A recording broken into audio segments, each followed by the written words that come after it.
One Piece chapter 694. Yo, Doflamingo's on the way. They're having trouble with Franky. The battle just keeps getting wackier and wackier. They keep transforming into all these different objects. Baby Five transforms into a revolver. Franky is just tanking everything. They're having trouble with them, probably because of all that stuff he's done with Dr. Vegapunk's creations. And Doflamingo's just like, yo, enough of this. Daddy's got to, take the belt off and come through and whip some ass for a second. Like, this is what I'm talking about. Like, it just keeps escalating and escalating and escalating. Like, just when you think Oda can't ramp it up any further, he ramps it up further. This is so good. This is such a good case of raising the stakes, man. It's such a good case of raising the stakes. Now, with all that being said, man, that dude Law, right? Ooh, that dude Law. That's some sneaky shit right there. I legit thought that, Smoker's heart was with Caesar. And Law's just like, hey, that's just good karma. You do good things for people, good things come back to you. He was like, hey, I was just giving his secretary's heart back to him. He made that assumption of himself. See, that's the thing, right? Like, what you just saw in that moment right there is when it comes to people, if you let them talk too much, they'll slip up. And they'll put their own foot in their mouth for you. Like, Law never said that was Smoker's heart. Caesar just assumed of his own. And when you assume, you make an ass out of you and me. And that's exactly what happened. Okay? Because, Caesar's just like, yeah, we'll die, Smoker. And when he stabs the heart and you see the picture of Smoker, I'm like, oh, this is about to turn deadly. Not even the case. It ends up being Monet's heart. When she ends up lifting her shirt, she sees that her heart's missing. Like, oh man, that's such a turn of events, man. And because Oda and Kishimoto have such a banter back and forth, like there was this really cool interview done after Naruto ended. They did a series of interviews together, but one of them in particular was in the Book of Lightning. And in that one, I believe it was in that one, it might have been the one that was published in Shonen Jump, but in one of those interviews, Kishimoto and Oda are talking. I believe it's the one where, Oda was like, I wish I could have Naruto's popularity that it has overseas. And Kishi was like, I wish Naruto was as big in Japan as One Piece is, right?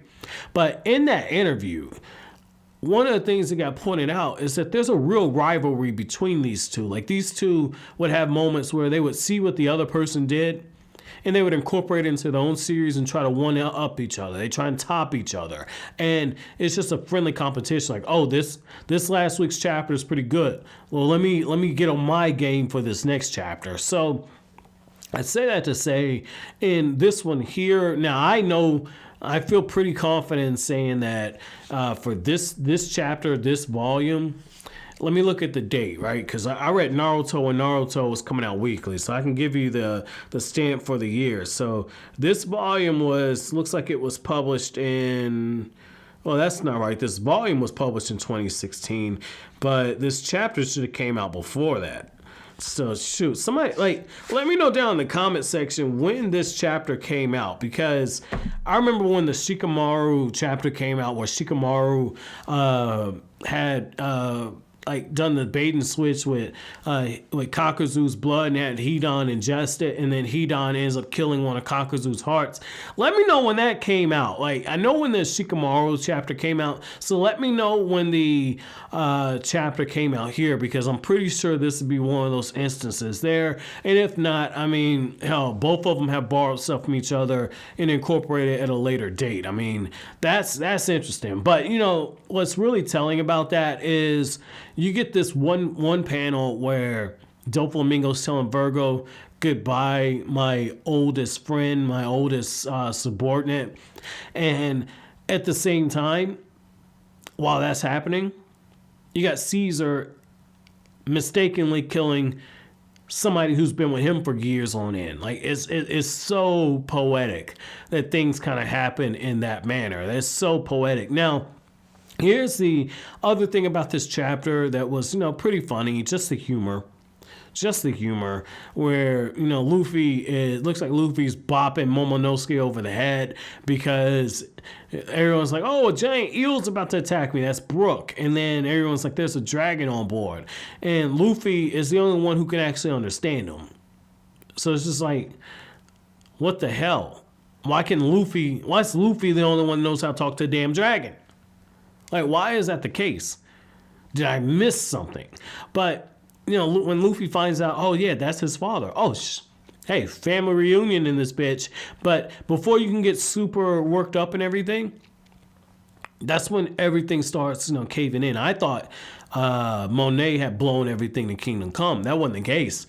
It's just so much damage has been done to this island that now you got like the ceiling and everything, the rocks, everything's collapsing, and Law's just so nonchalant about it. He's like, yeah, we might get buried alive if things don't change. And you got Luffy, using his gum ability to knock away some of the debris from falling on the kids and from hitting the cart so on, and Zoro jumps in. Zoro just slices this huge chunk like it's nothing, and people that are on board like, man, that's a guy you don't want as an enemy. And it's just like, yeah, if Zoro was evil, I don't know who could beat him. Like, straight up, I don't know who could beat Zoro at this point, because he's got swords, so that means he's a bad matchup for Luffy because of the gum fruit. But here's the other thing: while all that's going on, you find out something about Doflamingo.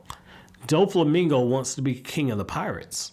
So that's going to make the interaction between Luffy and Doflamingo very interesting to read because they got the same goal. That's going to be very interesting. And yet they have different ways of viewing their crew. That's going to be very interesting. So my chapter question to you guys is, at this point in the story, did you think that Luffy could actually become the king of the pirates, or did you think he was missing something? And in retrospective, looking at where Luffy is now, opposed to where he is currently in the story, with no spoilers. I don't want to know what's going on in the manga now.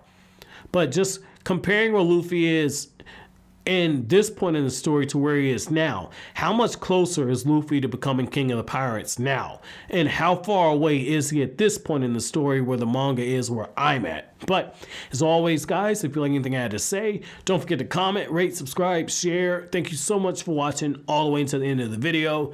Have an awesome day.